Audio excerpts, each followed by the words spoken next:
Hey, you guys, this is Poker John here with one of my sessions. This one is a Hot Limit Omaha 6-card session. It's a little bit shorter, but I would love to hear your feedback, not just on the hands, but I'd love to hear your feedback on the video. So please go ahead and comment on how I played the hand, how I didn't play the hand, how the session was, whatever it is, and I'll be sure to respond back quickly. And if you like the video, you like the content, do me a favor. Drop me a follow so that you can be first to be notified when I do post content, and I do post every day. With that said, let's get into the hand.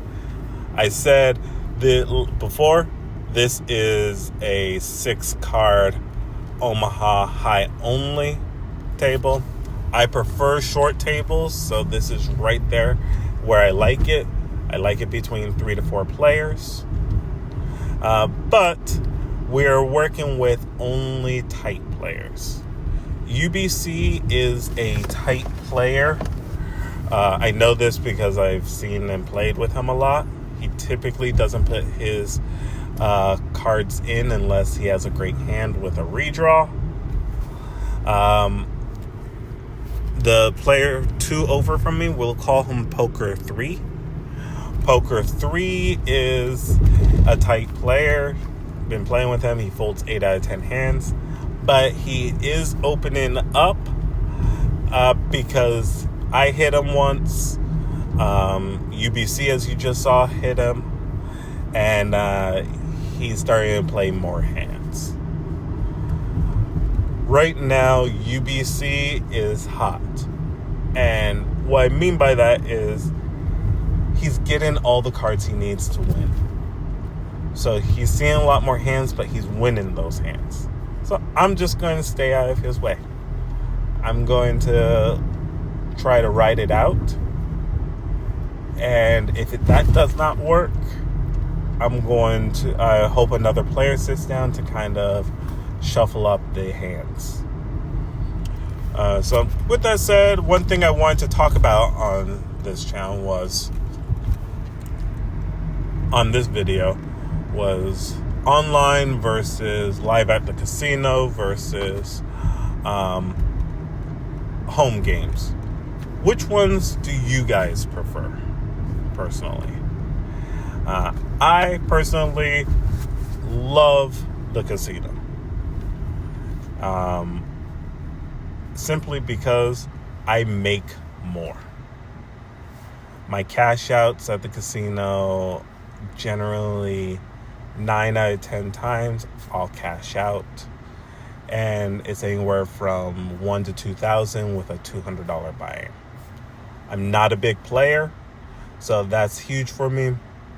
I usually give myself 3 buy-ins, which is about $600, and I rarely have to rebuy, but when I do, I'm able to still come back.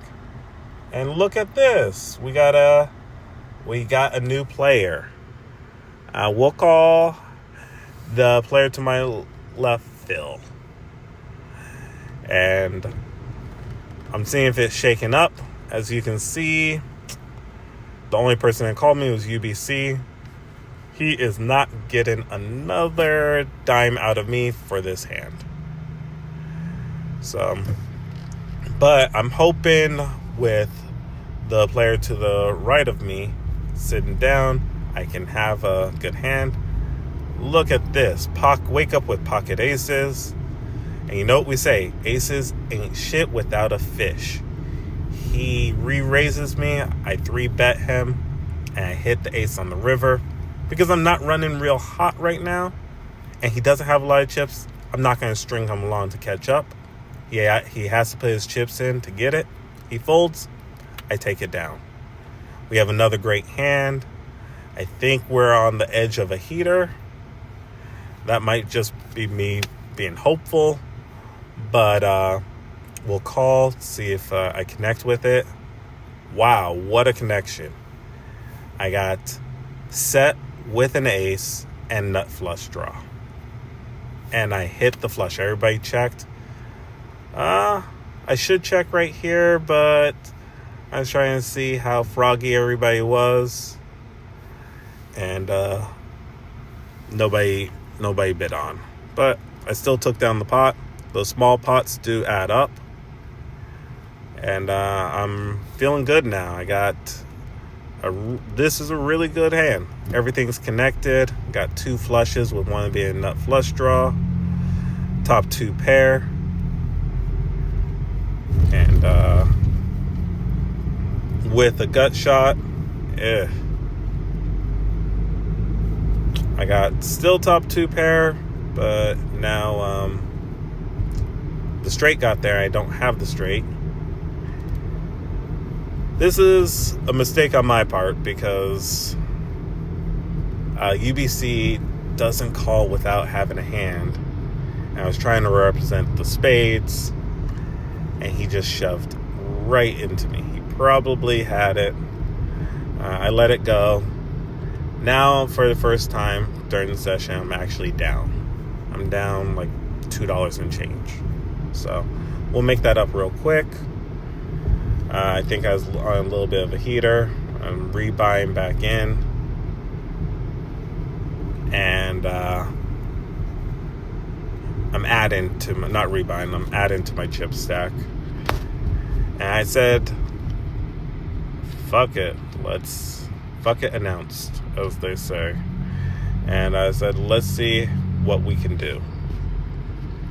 The top board was not favorable to me, but the second board saved me.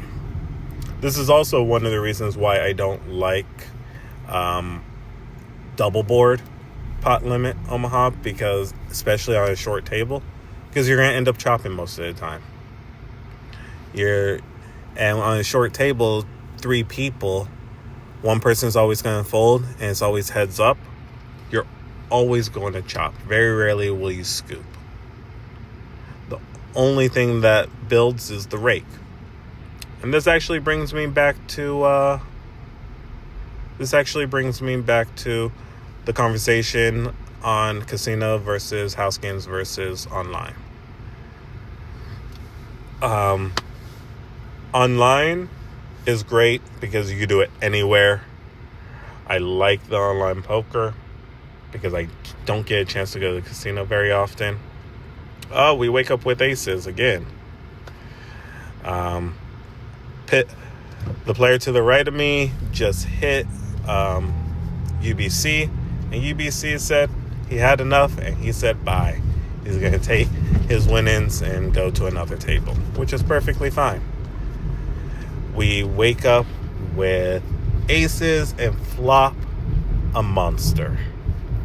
Set a boat, top boat. I check. I try to get a little value off of it, but nobody was taking the bait. So back to the conversation. When I think about the casino, the rake is low. It's a lot easier to win from these people. A lot of times they've been sitting there for hours. I come in fresh. Sometimes people are impatient.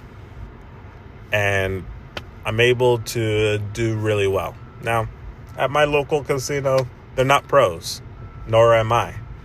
But I'm able to have a consistently nice win. And it just adds a little extra money in my pocket. Online, I like online, but it's hard for me to cash out. Not because of the systems. It's just I play and play. I'll run 100 up to 1,000 and I won't cash out. And then I'll lose. And the play seems a lot more cyclical. And then house games are great. But there's a lot more dynamics there. And we'll talk about that later. I'd love to hear your feedback about what you like about house games versus casino versus online. We got a set here. And this is going to be the end of the session. I'm going to take this pot down.